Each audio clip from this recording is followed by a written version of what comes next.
राजा और ज्ञान की कहानी। भाग एक। क्रूर राजा। बहुत समय पहले एक राज्य में राजा विक्रमादित्य राज करते थे। वह बहुत क्रूर और अत्याचारी थे। प्रजा से भारी टैक्स वसूलते, गरीबों को सताते और अपने महल में धन जमा करते रहते थे। प्रजा भूखी थी, पर राजा के खजाने भरे थे। लोग रोते थे, पर राजा को कोई फर्क नहीं पड़ता था। भाग दो। साधु की मुलाकात। एक दिन एक बूढ़े साधु महल में आए। राजा ने उन्हें भगाना चाहा, पर साधु बोले, महाराज, मैं आपको एक कहानी सुनाना चाहता हूं।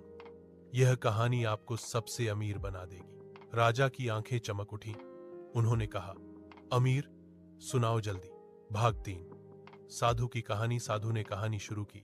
एक किसान के पास एक जादुई बीज था।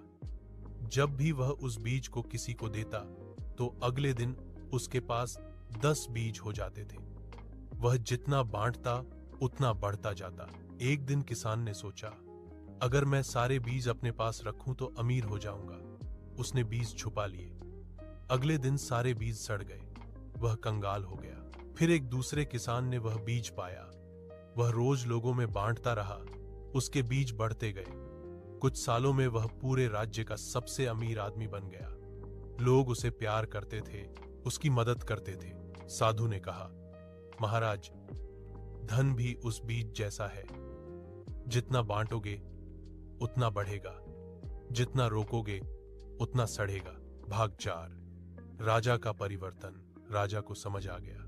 उन्होंने सोचा, अगर मैं प्रजा को खुशहाल बनाऊं तो राज्य में व्यापार बढ़ेगा, लोग टैक्स खुशी से देंगे और मैं और अमीर बनूंगा। अगले दिन से राजा बदल गए। उन्होंने गरीबों को मुफ्त जमीन दी, किसानों को बीज और औजार बांटे, व्यापारियों को कर्ज दिया बिना ब्याज।